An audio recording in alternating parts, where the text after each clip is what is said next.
Di 20K subscriber channel Novel Official, akan adakan giveaway untuk satu orang pemenang. Syaratnya kalian harus subscriber, komen, like, share, supaya kalian bisa terpilih untuk jadi pemenang giveaway. Semoga beruntung bosku.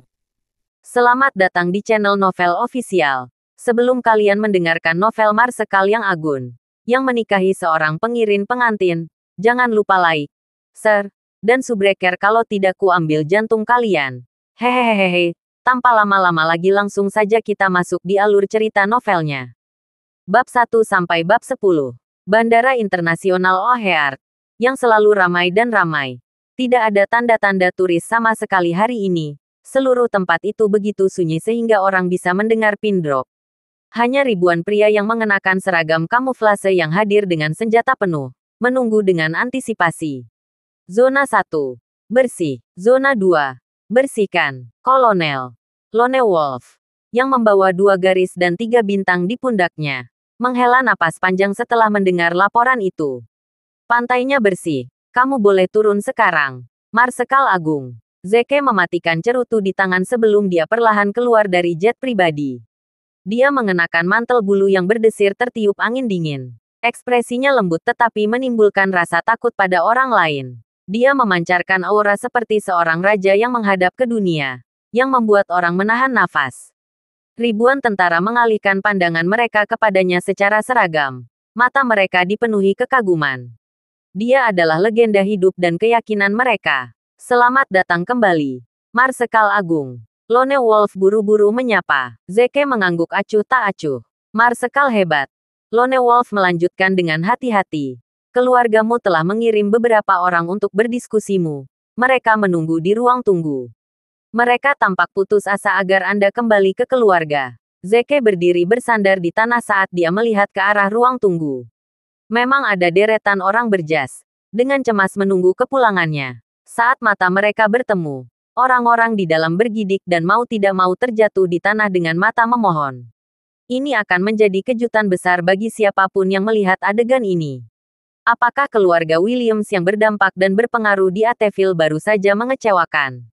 Zeke terpesona. Pikirannya mengembara. Dia, tuan muda asli dari keluarga Williams di Ateville, telah dipaksa oleh kepala keluarga Williams untuk menggantikan saudara kembarnya di penjara 15 tahun yang lalu. Tidak ada yang berbicara untuknya dalam keluarga, termasuk orang tuanya. Dia dibebaskan dari penjara 5 tahun kemudian. Dan hanya dalam beberapa tahun, ia menjadi seorang marsal dengan kekuatan yang tak tertandingi dan dewa perang nomor 1 di dunia. Di masa lalu, ketika dia mengalami kekejaman hidup, keluarga Williams sama sekali tidak memperhatikannya. Tapi sekarang dia kaya dan berkuasa. Mereka akhirnya mengingatnya. Betapa konyolnya. Perasaan mencela diri sendiri melintas di wajah Zeke saat dia menjawab dengan dingin. Beritahu mereka saat keluarga Williams membuat saya masuk penjara atas nama saudara laki-laki saya 15 tahun yang lalu. Zeke Williams meninggal. Zeke Williams sekarang tidak ada bawaannya dengan keluarga Williams dari Ateville. Jangan ganggu aku lagi atau mereka akan melihat aliran darah di depan mata mereka. Jaga itu. Lone Wolf, jangan ganggu pernikahanku. Lone Wolf mengangguk dengan tergesa-gesa. Ya pak. Zeke berjalan ke mobil pengantin di samping. Dia mengelus liontin batu giok yang tergantung di dadanya. Kemarahannya kemudian menghilang, diredam oleh tindakan keinginan yang jelas. Dia tidak bisa memikirkan asal-muasal usul liontin giok itu. 10 tahun yang lalu, ketika dia selesai menjalani hukumannya di penjara, tidak ada seorang pun dari keluarga Williams yang datang untuk menjemputnya. Tidak ada yang bahkan mengirim salam mereka. Mereka benar-benar lupa tentang dia. Dia tidak punya uang dan hidup di jalanan. Kelaparan dan sesak nafas karena kedinginan. Dia ingin mengakhiri hidupnya di sana dan kemudian. Tetapi pada saat kritis itu, seorang gadis kecil yang lewat telah diberi mantel berlapis kapas dan liontin batu giok. Mantel berlapis kapas ini akan membuatnya tetap hangat dari hawa dingin. Dan liontin giok ini akan memberi keberuntungan. Selama kamu masih hidup, masih ada harapan. Dia menyalakan kembali percikan harapan di Zeke yang, pada pasangannya, menegaskan tekadnya untuk membuat nama untuk dirinya sendiri. Jadi dia membersihkan dirinya dan memulai perjalanan menjadi seorang prajurit. Ada banyak waktu ketika dia berada di ambang kematian tanpa harapan untuk bertahan hidup sama sekali. Setiap kali dia dalam bahaya, siluet cantik dan baik hati itu akan melintas di ingatan. Dia adalah keyakinan Zeke untuk hidup dan motivasi untuk terus berjuang. Setelah bertugas di militer hanya selama 5 tahun, ia telah menjadi Marsal Angkatan Bersenjata. Di tengah krisis nasional, Zeke dipercaya mengemban misi memimpin ribuan pasukan dan menyapu bersih perbatasan 9 negara. Dia juga harus memaksa mereka untuk menandatangani perjanjian aliansi 9 negara. Selama 5 tahun, Zeke tidak diizinkan untuk kembali. Dia dilarang menggunakan kekayaan dan kekuasaannya sebagai ketidakseimbangan persaingan yang adil untuk perusahaan rahasia di 9 negara tersebut. Sejak itu, Marsekal Agung menghilang. Hanya orang biasa, Zeke Williams, yang kembali ke kota O'Hare. Setelah itu, dia menemukan gadis, Emily Clemons, yang memberinya liontin giok saat itu dan merayunya dengan gila. Setelah pengabdian selama 5 tahun, akhirnya membuahkan hasil. Hari ini adalah hari dia akan menikahi Emily. Dan hari ketika perjanjian aliansi 9 negara berakhir. Kemarin, untuk pertama kalinya dalam 5 tahun, dia meninggalkan kota O'Hare untuk pergi ke Perserikatan Bangsa-Bangsa untuk mengakhiri perjanjian aliansi 9 negara. Dan hari ini dia dipaksa kembali untuk menghadiri pernikahan. Setelah malam ini, kekuatan dan kekayaannya akan secara otomatis memuaskan. Marsekal hebat.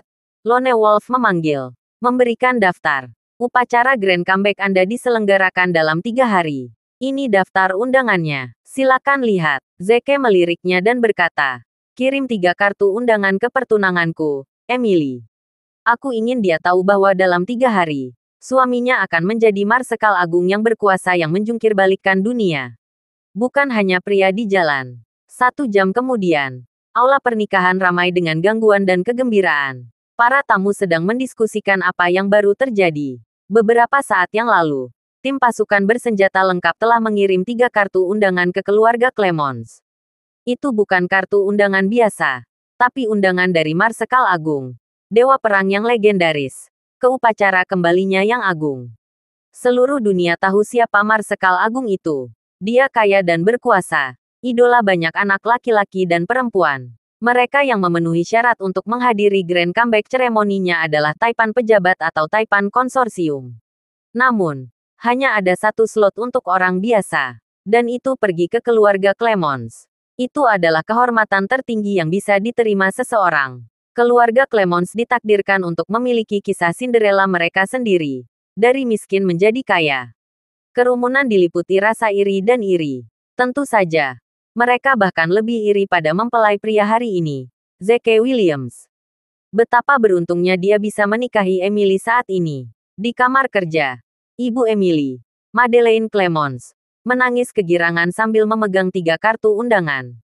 Keluarga kita akhirnya berhasil, Emily. Setelah kita menghadiri upacara dalam 3 hari, status kita di kota O'Hare pasti akan meningkat. Pada saat itu, akan ada banyak orang kaya dan berkuasa yang akan menyedot kita. Keluarga kita kemungkinan besar akan menjadi bagian dari masyarakat kelas atas. Emily sangat bangga. Ya, Bu, ini benar-benar di luar dugaanku. Emily. Madeleine tiba-tiba berkata. Suaranya tegas. Keluarga kami akan menaiki tangga sosial. Dan agak terlalu mudah bagi bocah malang itu, Zeke, untuk menikahimu hanya dengan mahar 300.000. Tidakkah memberitahukan, bagaimana dengan ini, minta 300.000 lagi. Dan jika dia tidak bisa memberi kita itu, dia tidak pantas menikah denganmu. Emily mengangguk. Apapun yang Anda katakan, Bu. Saya akan mendengarkan Anda. Dalam waktu singkat, Zeke tiba. Dengan harapan dan ketakutan tertulis di wajahnya, dia berjalan ke kamar kerja dengan bunga di tangannya. Emily, aku di sini untuk menikahimu. Namun, suasana di kamar kerja relatif dingin. Zeke merasa sedikit malu ketika Emily tidak menerima bunga yang dibawanya. Zeke, Ibu Emily, Madeleine, memulai. Jika kamu ingin menikahi putriku hari ini, kamu harus memberi kami mahar 300.000 lagi. Zeke mengerutkan kening. Tidakkah aku sudah memberi mas kawin 300.000? Kenapa kamu ingin 300.000 lagi? Sejujurnya, beberapa ratus ribu tidak berarti apa-apa dia. Selama dia menginginkannya, dia bisa mendapatkan kekayaan terbesar yang bisa dia bayangkan. Namun, kekayaannya tidak akan dikembalikan sampai setelah tengah malam. Dia benar-benar tidak bisa mendapatkan 300.000 pada saat itu. Saya yakin Anda pernah mendengar bahwa keluarga kami telah menerima undangan dari Marsekal Agung. Madeleine memulai. Keluarga kita akan menaiki tangga sosial dan menjadi keluarga bangsawan. Bukankah mengarah pada keluargaku jika tersiar kabar bahwa kamu menjadi menantuku hanya dengan mahar 300.000? Zeke terdiam. Anda pikir saya terpana hanya karena Anda menerima undangan dari Marsekal Agung? Tapi aku Marsekal hebat itu. Dia menatap Emily. Emily, apa pendapatmu tentang ini? Kurasa ibuku benar, jawab Emily. Jadi kita menghadiri Grand Comeback Ceremony. Pasti akan ada segudang orang kaya yang melamarku. Lupakan sekitar 300.000. Aku yakin mereka bahkan mampu membayar 3 juta. Kami sudah memberi isyarat kepadamu dengan hanya meminta 300.000. Zeke menghela nafas. Bagaimana dengan ini? Mari kita menikah dulu dan tidak membuat para tamu menunggu. Setelah itu, saya bisa memberi Anda 30 juta. Apalagi 300.000. Emily memutar bola matanya kesal. Siapa yang kamu coba bodohi? Bukankah itu hanya janji kosong? Dapatkan uangnya dengan cepat dan pinjam jika kamu tidak punya uang. Kalau tidak, kita tidak akan menikah hari ini. Zeke merasa tidak berdaya ketika dia akan memberitahu mereka bahwa dia adalah Marsekal Agung. Pengiring pengantin, Lacey Hinton, tidak tahan lagi. Amy, menurutku sebaiknya kau menikah dulu. Para tamu sudah menunggu di luar. Jika kau akan menawar hadiah pertunangan dan membuat ciuman sekarang, Zeke hanya akan menjadi bahan tertawaan. Bagaimana dia bisa mengangkat kepalanya ke dalam depan kerabat dan teman-teman di masa depan? Mereka akan mengolok-oloknya seumur hidup. Zeke melirik Lacey dengan rasa terima kasih. Meskipun dia hanya seorang pengiring pengantin dan hanya memakai riasan tipis, dia lebih unggul dari Emily, baik dari segi penampilan maupun postur. Zeke sangat menyayanginya karena dia telah membantu mengejar Emily sebelum ini. Tapi tak disangka, Emily berselisih dengan Lacey. Dia iri dengan ketampanan Lacey dan telah memanfaatkannya. Persahabatan mereka benar-benar dangkal. Bagaimana kamu bisa menusukku dari belakang? Lacey, apakah kamu bahkan memperlakukanku sebagai teman? Tidak apa-apa kamu berbicara untuk Zeke. Tapi kamu bahkan tidak memberiku hadiah di hari pernikahanku. Oh ya, aku lupa. Kamu memberiku liontin giok 10 tahun yang lalu. Kakak perempuan malang sepertimu tidak layak menjadi temanku sekarang. Ambil liontin giok bodohmu dan pergi. Emily melepas liontin itu dan melemparkannya ke Lacey. Bang, Zeke menatap liontin giok itu. Otaknya bergemuruh. Apa? Lacey adalah pemilik liontin giok itu. Bukan Emily yang membantuku saat itu. Tapi Lacey, aku telah jatuh cinta pada wanita yang salah selama 5 tahun. Dan selama 5 tahun terakhir, saya bahkan telah menyaksikan Emily menyampaikan penyelamatan saya. Tuhan sedang bermain-main denganku. Ketika Zeke mendapatkan kembali ketenangannya, Lacey babak belur dari akal sehatnya dan menuju keluar pintu. Setelah dipermalukan dan diusir oleh Emily di depan umum, suasana hati tidak lebih baik dari Zeke. Lacey, tunggu. Zeke berhenti tiba-tiba. Lepaskan dia. Brengsek, teriak Emily.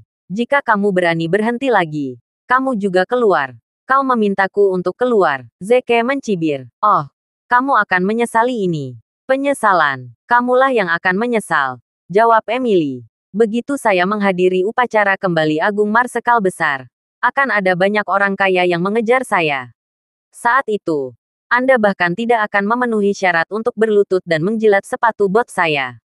Dia mengira Zeke akan membuatnya marah ketika dia mengeluarkan kartu undangan upacara kembali Agung. Dia tidak berharap Zeke berlutut. Melamar Lacey. Lacey, maukah kamu menikah? Aku. Apa? Semua orang di ruangan itu tercengang. Wajah mereka dipenuhi dengan ketidakpercayaan. Zeke Williams baru saja membuang pengantinnya pada hari pernikahan mereka dan malah melamar pengiring pengantin. Dan dalam situasi itulah pengantin wanita menerima kartu undangan dari Marsekal Agung. Itu tidak masuk akal. Lacey ragu sejenak. Mengira dia salah dengar. Lacey, kata Zeke tulus lagi, menikahlah denganku. Aku berjanji kepadamu dengan martabat seorang pria bahwa aku akan menjadikanmu wanita paling bahagia di dunia. Dengan kekayaan dan kekayaan seumur hidup. Emily akan menjadi gila. Zeke. Brengsek. Aku mungkin memaafkanmu jika kamu berlutut di depanku dan meminta maaf sekarang. Jangan lupa. Kamu sudah dipenjara selama 5 tahun. Kamu harus berterima kasih kepada dewa karena aku bersedia memberi kesempatan ini. Kesal, teriak Zeke. Penahanan selama 5 tahun itu telah membakar jantungnya. Dengan mengungkit itu, Emily jelas menaburkan garam di lukanya tanpa ragu melukai harga dirinya. Sial, Emily menggertakkan giginya. Kita sudah selesai. Tunggu saja setelah aku menghadiri Grand Comeback Ceremony. Di dalam hatinya, Zeke hanyalah seorang sim yang hanya layak menyerahkan dirinya. Siapa dia untuk memarahinya? Kelopak mata Lacey berkerudung. Tampak berpikir. Dia memikirkan kontrak pernikahannya dan pertunangannya yang mesum. Sesaat kemudian, dia mendongak dan mengambil bunga dari tangannya. Dengan nada tegas, dia menjawab, "Ya." Zeke menghela nafas lega. Sementara keluarga Clemon meledak karena marah. "Kau jalang, dasar pelacur tak tahu malu. Aku akan membunuhmu." Tamparan. Sebuah tamparan terdengar. Zeke lah yang menamparkan Emily. Jantung Lacey berdebar kencang. Dia sangat menyadari betapa baiknya Zeke memperlakukan Emily di masa lalu. Dan melihatnya Emily karena dia. Tiba-tiba, ide lain muncul di benakku. Emily menutupi lantai dalam keadaan pingsan. Sim ini baru saja memukul saya untuk wanita lain. Siapa dia untuk menamparku? Mulai sekarang, Lacey adalah istriku. Zeke mengumumkan. Jika ada yang menghancurkannya, aku akan membunuh seluruh keluarga mereka. Dan jika itu tidak cukup, aku akan menggali kuburan leluhur mereka. Setelah diam-diam menahan rasa sakit selama 5 tahun, God of War akhirnya pecah. Nada suaranya membunuh, membuat keluarga Clemons tetap waspada saat mereka menahan napas. Emily tiba-tiba mendapat ilusi. Pria ini bukan pria yang sama yang dia kenal selama 5 tahun. "Ayo pergi. Lacey." Zeke dengan lembut menggenggam tangan. "Lacey Hinton," kata Emily dengan gigi terkatup.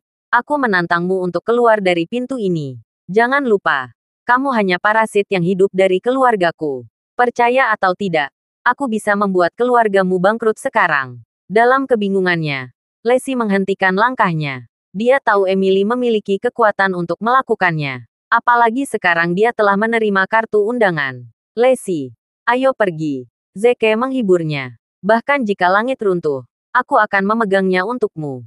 Jantung Lacey berdebar lagi saat mereka keluar dari kamar kerja. Emily mengeluarkan raungan yang menyayat hati. "Pelacur dan pelacur. Sungguh pasangan yang sempurna. Aku akan membuat kalian berdua berlutut di depanku dan memohon padaku seperti anjing segera."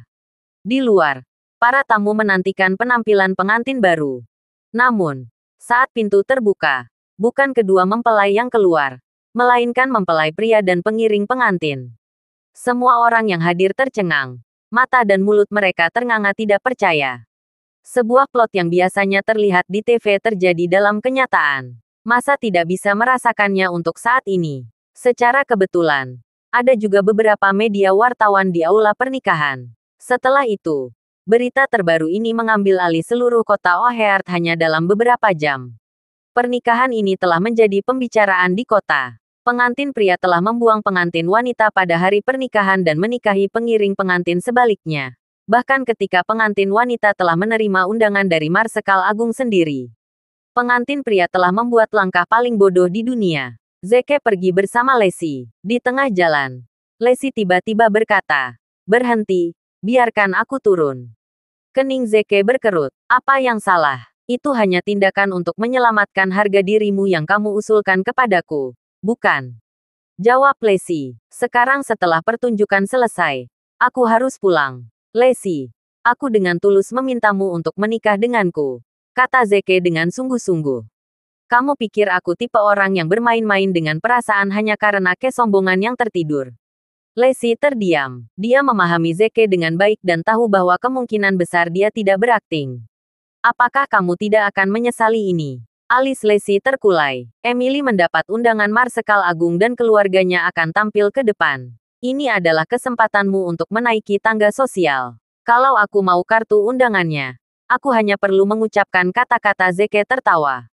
Karena mereka sangat bangga akan hal itu.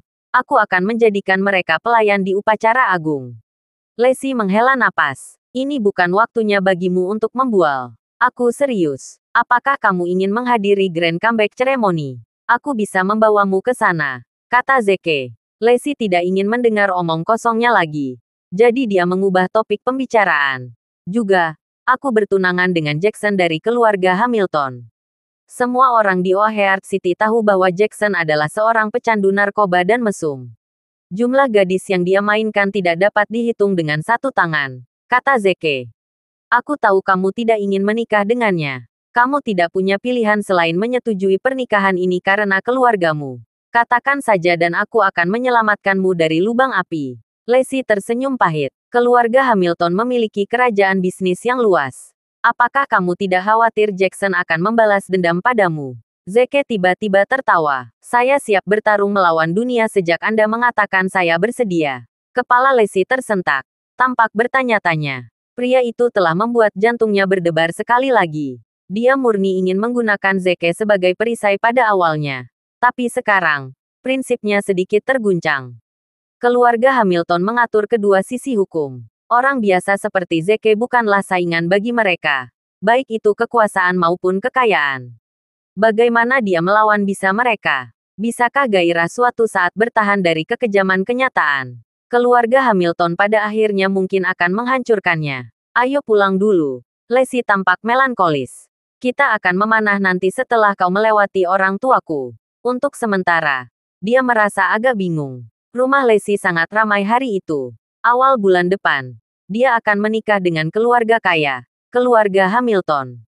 Pamannya, Jeremy Hinton dan Scott Hinton datang ke rumahnya untuk memberi selamat dan memberikan hadiah uang. Daniel, keluarga Hinton benar-benar termotivasi karena Lacey menikah dengan keluarga Hamilton. Keluarga Hamilton adalah salah satu dari 4 keluarga besar di kota O'Hare. Apapun yang keluar dari jari mereka cukup untuk memberi makan dan pakaian keluarga Hinton. Siapa yang tahu jika keluarga Hinton dapat mengambil kesempatan ini untuk menjadi keluarga lapis kedua. Orang tua Lacey, Daniel Hinton dan Hannah Lawson duduk di kursi pembawa acara. Wajah mereka bersinar. Sanjungan orang banyak membuat pasangan tua itu merasa bangga. Sepertinya kalian berdua tidak tahu. Keluarga Hamilton sebenarnya mendapat undangan dari Great Marshal, kata Daniel. Pada saat itu, kekuatan keluarga Hamilton pasti akan meningkat. Sangat mungkin bagi mereka untuk menjadi keluarga tingkat pertama, apalagi keluarga tingkat kedua. Apa? Kartu undangan dari Great Marshal. Suara seruan memenuhi ruangan. Suasana mencapai klimaks. Daniel, kata Jeremy, ku dengar kau baru-baru ini mencalonkan diri sebagai kepala departemen di rumah sakit. Bagaimana kabarmu sekarang? Berdasarkan kualifikasi saya, pada dasarnya tidak ada harapan untuk mencalonkan diri sebagai kepala departemen, jawab Daniel. Tapi menantu laki-laki saya, Jackson, mengatakan dia akan membantu saya. Posisi ini akan menjadi jaminan yang kuat setelah keluarga Hamilton menengahi. Kata-katanya penuh dengan kekaguman dan kepuasan bagi calon menantunya, Jackson Hamilton. Dan banyak orang mengikuti, memuji orang itu. Sial, Lacey dalam masalah. Scott tiba-tiba melompat berdiri, berseru dengan telepon di tangannya. Jantung Daniel berdegup kencang. Apa itu? Mengecewakanku dengan cepat. Dia menyambar telepon untuk melihat berita yang ditampilkan di layar. Pada hari pernikahan, Zeke Williams membatalkan pengantinnya dan melamar pengiring pengantin, Lacey Hinton sebagai gantinya. Seketika, Daniel mengalami serangan jantung dan dia membekukan seteguk darah, ambruk di sofa. Bajingan itu, sialan. Keluarga Hinton panik. Cepat, kirim dia ke rumah sakit. Dia mengalami serangan jantung. Sebelum Lacey dan Zeke tiba di rumah, dia menerima telepon dari ibunya, Hannah. Lacey, apakah kamu mencoba membuat kami kesal? Lihat apa yang telah kamu lakukan hari ini. Kamu telah membawa begitu banyak aib bagi keluarga kami. Ayahmu mengalami serangan jantung, dan dia berada di rumah sakit Heartland sekarang. Cepatlah, memukul, disambar petir. Lacey menjatuhkan ponselnya ke tanah. Wajahnya memucat. Dia tidak menyangka kejadian hari ini akan menjadi pukulan besar bagi ayahnya. Cepat, ke rumah sakit. Lacey menjerit-jerit tenaga. Ayahku terkena serangan jantung. Baiklah. Zeke berbelok tajam dan melaju menuju rumah sakit. Jalan sepanjang. Dia menelepon Lone Wolf, yang menjemputnya di bandara. Kirimkan saya jarum amunisi. Zeke siap menyelamatkan calon ayah mertuanya dan memberikan kesan yang baik. Selain Grid Marshal, dia memiliki identitas lain. Dewa Jarum. Dia menciptakan jarum amunisi yang telah menyelamatkan banyak nyawa. Dari jenderal hingga warga sipil. Sebuah serangan jantung kecil adalah sebagian kuenya. Di ujung telepon yang lain, mata Lone Wolf berkobar. Setelah 5 tahun, Dewa Jarum akhirnya bergerak lagi. Aku ingin tahu siapa pria yang pantas untuk Marsekal Agung untuk mengambil tindakan secara pribadi. Jangan jadi pengintip. Lanjut Zeke. Juga, untuk upacara kembali Agung 3 hari kemudian, atur keluarga Clemons menjadi pelayan. Ya ampun. Jawab Lone Wolf. Setelah menutup telepon, Zeke menyadari Lacey sedang menatap dengan aneh. Apa yang sedang kamu lakukan? Tanya Lacey. Aku akan menyelamatkan ayahmu sendiri. Jawab Zeke. Juga, aku telah mengatur agar keluarga Emily menjadi pelayan di upacara agung. Lacey dengan putus asa berbaring di kursi, mendesah kecewa. Mengapa saya tidak menemukan pria ini begitu sombong sebelumnya? Apakah upacara agung Marsekal Agung merupakan sesuatu yang bisa dia campuri? Betapa konyolnya. Tak lama kemudian, keduanya sampai di rumah sakit. Adegan di rumah sakit membuat Lacey merasa seperti ada pisau yang menusuk jantungnya. Ibunya, Hannah, yang sedang tergeletak di hadapan Emily, memohon agar sementara keluarga Jeremy dan Scott berdiri di sebelahnya, tidak berkata apa-apa. Emily tampak bangga dan menyendiri, acuh tak acuh terhadap permintaan Hannah. Zeke mengerutkan kening. Kenapa Emily ada di sini? Lacey turun dari mobil dan melesat ke arah Hannah. Ta, bangun. Kenapa kamu terjatuh? Hannah menyeka air matanya dan berkata, kamu datang tepat pada waktunya, Lacey. Cepat. Mohon Emily untuk menyelamatkan ayahmu. Dia ada di ruang jaga darurat. Tetapi ibu Emily adalah dokter yang merawat dan menolak untuk menyelamatkannya. Baik Madeleine maupun Daniel bekerja di rumah sakit ini. Mereka tampak bersatu secara lahiriah tetapi terbagi dalam hati. Mereka baru-baru ini bersaing untuk posisi kepala departemen satu sama lain. Ditambah dengan apa yang terjadi di pernikahan hari ini. Kedua keluarga itu bisa disebut musuh bebuyutan. Akan aneh jika Madeleine menyelamatkan Daniel setelah apa yang terjadi. Sekarang sudah terlambat untuk pindah ke rumah sakit lain. Hannah hanya bisa memohon pada Emily dengan lemas. Kepala Lacey berdenyut-denyut. Dia tidak punya waktu untuk berpikir terlalu banyak sekarang. Masalah yang paling mendesak saat ini adalah menyelamatkan ayahnya. Dia tidak punya pilihan selain melepaskan harga dirinya dan memohon. Emily, ayahku sakit kritis. Tolong bantu aku dan biarkan ibumu menyelamatkan ayahku. Emily mencibir. Bukankah sudah terlambat untuk melamarku sekarang? Bukankah kamu membawa suamimu bersamamu? Minta Zeke untuk ikut serta. Untuk apa kamu memohon padaku? Baru saat itulah Hannah tahu bahwa orang yang datang bersama Lacey adalah Zeke. Gelombang kemarahan baru muncul dalam dirinya sekaligus. Lacey, apa? Kau mencoba membuatku gila. Kenapa kau membawa sampah ini bersamamu? Kau buta untuk menyukainya. Tidakkah kau tahu dia bukan hanya orang yang tidak berguna, yang hidup dari seorang wanita tetapi juga seseorang yang telah menjalani hukuman 5 tahun penjara. Aku memperingatkanmu, Williams. Jangan kira kau bisa masuk ke rumahku. Rumahku tidak punya tempat untuk sampah sepertimu. Jangan khawatir, Emily. Aku pasti akan memberi pelajaran pada Lacey saat kita kembali. Ini semua salah Lacey hari ini. Emily merasa jauh lebih baik setelah mendengar kata-kata itu.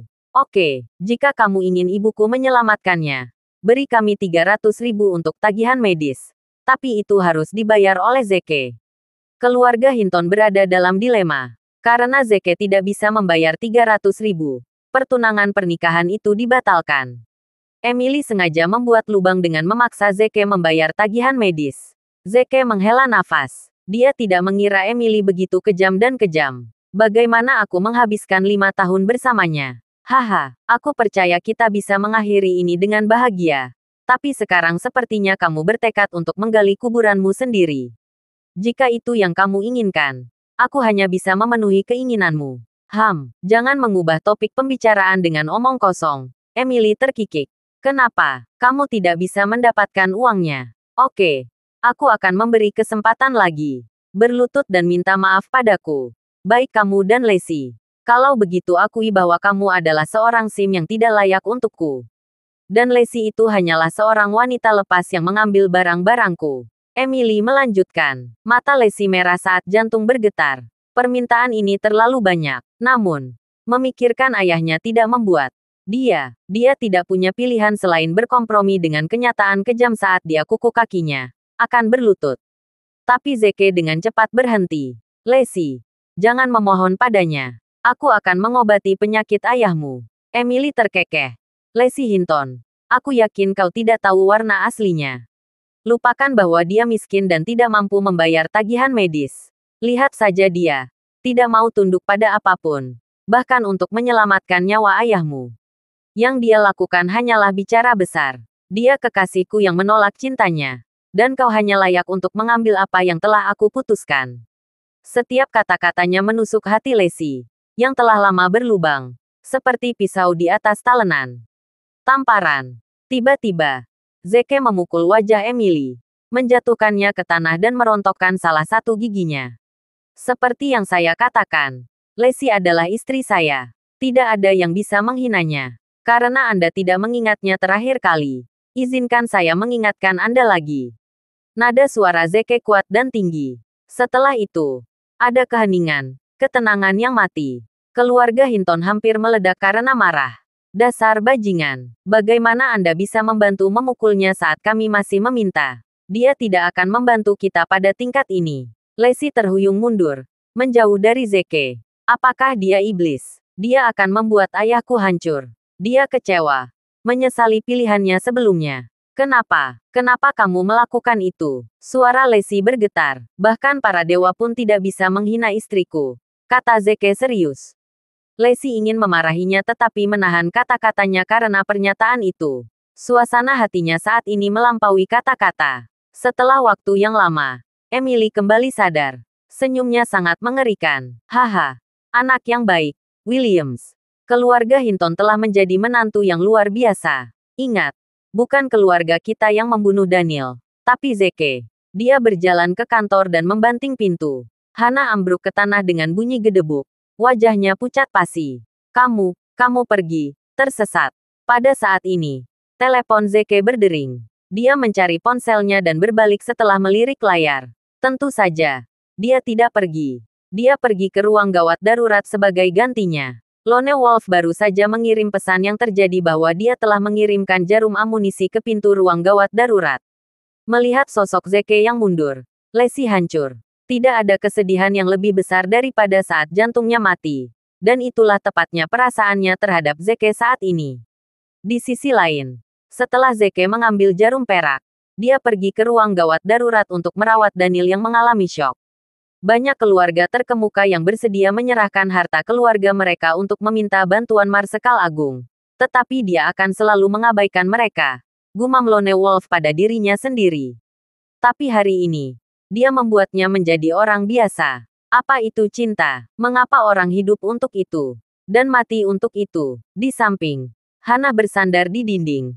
Tampak kesepian dan putus asa. Sudah berakhir. Semuanya sudah berakhir. Zeke Williams telah menghancurkan keluarga kita. Lacey. Jackson 100 kali. 1000 kali lebih baik dari Zeke. Mengapa kamu nyaman memilih Zeke? Keluarga Jeremy dan Scott mulai melontarkan kritik pada Lacey. Mengutuk Zeke. Mereka juga marah tentang hal ini. Tentu saja. Mereka tidak marah karena Zeke akan membunuh Daniel. Melainkan karena Lacey tidak memilih keluarga Hamilton. Bagaimana kita bisa mencuri kekayaan keluarga Hamilton jika dia tidak menikahi Jackson? Jeremy memiliki gelombang otak. Hei, berhenti menangis. Aku punya ide. Lacey, telepon Jackson sekarang juga. Mohon maaf dan mohon maafnya.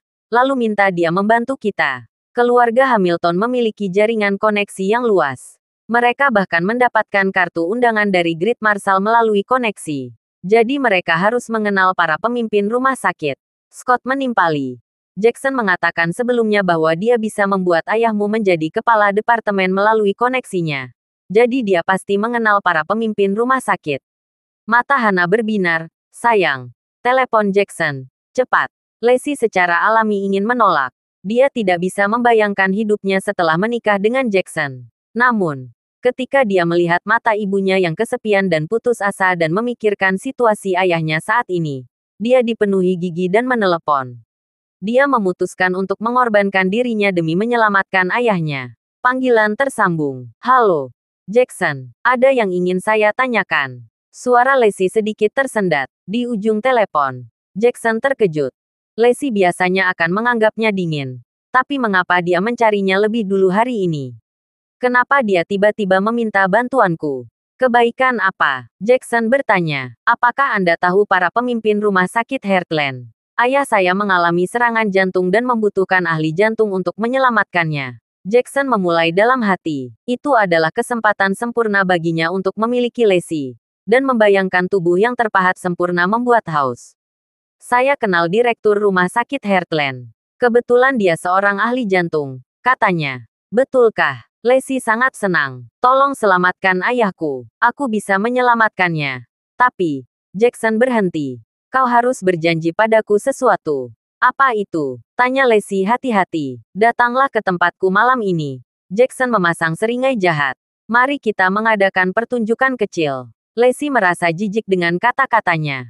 Tetapi pada pemikiran bahwa ayah mungkin. Sepertinya dia tidak punya pilihan lain. Menggigit bibirnya. Dia menyerah pada akhirnya. Oke, haha. Sampai jumpa malam ini. Kata Jackson. Malam ini. Rambut panjangmu akan menjadi kendali kudaku. Ini akan menjadi baik. Setelah menutup telepon Lacey, dia segera menelepon direktur. Namun, tidak ada yang menjawab. Dia hanya membuang ponselnya dan berhenti mencoba. Sayang, aku datang. Dia memulai. Melemparkan dirinya ke atas seorang wanita di tempat tidur. Waktu sangat berharga. Nyawa Hinton tidak sebanding dengan waktu saya. Saya hanya akan mengatakan bahwa direktur sedang dalam perjalanan bisnis nanti dan kemudian menemukan dokter acak untuk pergi dan menghentikannya. Setelah mendengar bahwa Jackson mendapatkan direktur, keluarga Hinton meledak dengan kegembiraan. Seperti yang diharapkan dari anak dari keluarga terkemuka. Dia memiliki banyak kontak. Sampah itu. Williams. Hanya tahu bagaimana keseluruhannya. Kau harus menjaga Jackson dengan baik selama ini, Lacey. Lagi pula, apakah ayahmu bisa menjadi kepala departemen tergantung pada dia? Siapa yang tahu? Jika dia senang, dia mungkin akan membawamu ke upacara kembali Agung Marsekal besar. Mata Lacey sedikit merah saat dia tetap diam. Dia telah mendengar dengan jelas suara seorang wanita di telepon. Zeke, maafkan aku. Lacey menghela napas. Kurasa ini hidup. Sedikit yang dia tahu bahwa Zeke yang dia tinggalkan sedang menyelamatkan ayahnya di ruang gawat darurat pada saat itu. Zeke tampak serius saat tangannya dengan lihai menggerakkan jarum perak. Menekan setiap titik akupuntur Daniel dengan presisi yang tak pernah salah. Saat itu, seorang lelaki tua berpakaian putih keluar dari ruang operasi di sebelah. Dia adalah direktur rumah sakit yang baru saja menyelesaikan operasi pada seorang pasien. Ketika dia melewati ruang operasi tempat Zeke berada, dia tiba-tiba berhenti, mengerutkan kening. Sial, dia bukan dokter kita. Bagaimana dia bisa masuk? Dia tanpa sadar ingin berjalan dan mengusirnya. Tetapi ketika dia melihat manipulasi Zeke tentang teknik jarum perak, matanya tiba-tiba menjadi cerah. Mungkinkah ini teknik jarum amunisi? Teknik akupuntur terbaik yang diciptakan oleh Marsekal Agung. Ya Tuhan. Aku tidak menyangka akan melihat teknik jarum amunisi seumur hidup. Dia berdiri membeku di pintu. Matanya berkobar dengan kekaguman saat dia melihat keterampilan yang pertama. Tidak hanya teknik jarum amunisi yang efektif, tetapi juga sangat spektakuler. Daniel, yang sedang berbaring di kasur rumah sakit, perlahan-lahan sadar kembali. Melihat seorang pria aneh dengan pakaian kasual berdiri di depannya, Daniel tercengang. Dia tidak mengenali siapa Zeke dan tidak tahu bahwa dia adalah menantu masa depan yang memberikan serangan jantung. Siapa kamu? Jangan bergerak, kata Zeke dengan suara berat. Aku memberi akupuntur. Daniel membeku beberapa saat, lalu menunduk saat Zeke melakukan akupuntur padanya. Sesaat kemudian, dia gemetar karena kegembiraan. Jarum amunisi yang legendaris. Ya Tuhan, aku tidak percaya aku melihat ini dengan mataku sendiri. Dan itu dilakukanku. Ya Tuhan, ini terhormatku. Segera, Zeke menyelesaikan dengan akupuntur. Wah, saya benar-benar terkesan, kata sutradara. Berlari ke suatu tempat. Saya tidak percaya Anda tahu cara melakukan teknik jarum amunisi. Anda sangat menghormati saya. Daniel buru-buru turun dari kasur rumah sakit. Dia merasa nyaman dan sedikit lebih kuat dari sebelumnya. Kamu luar biasa, temanku. Bisakah kamu mengajariku satu atau dua hal? Aku ingin belajar darimu. Ya, sutradara juga menjawab.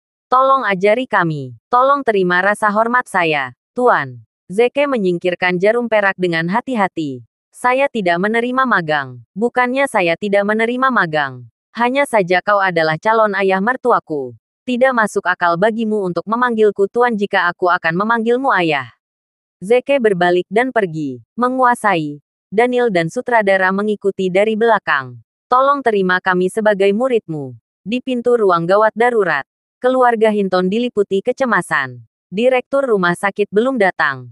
Mereka mulai bertanya-tanya apakah Jackson telah menahan mereka. Lacey meraih teleponnya dan hendak mengingatkan Jackson ketika Jeremy tiba-tiba berteriak. Lihat, dia keluar. Semua orang mengalihkan pandangan mereka ke pintu ruang gawat darurat dan melihat tiga pria berjalan keluar. Grup yang memimpin adalah Zeke, dengan Daniel dan sutradara mengikuti di belakang. Sampah itu masih ada di sini. Hana terkekeh. Sial, dia tidak pergi ke ruang operasi untuk menjangkau apapun, kan? Dasar bajingan yang tidak kompeten itu. Kenapa kamu begitu peduli dengan sampah itu? Jeremy tertawa terbahak-bahak. Intinya, Daniel sudah pulih. Lihat, dia tampak baik-baik saja. Dan lihat siapa yang di bawahnya. Itu direktur rumah sakit.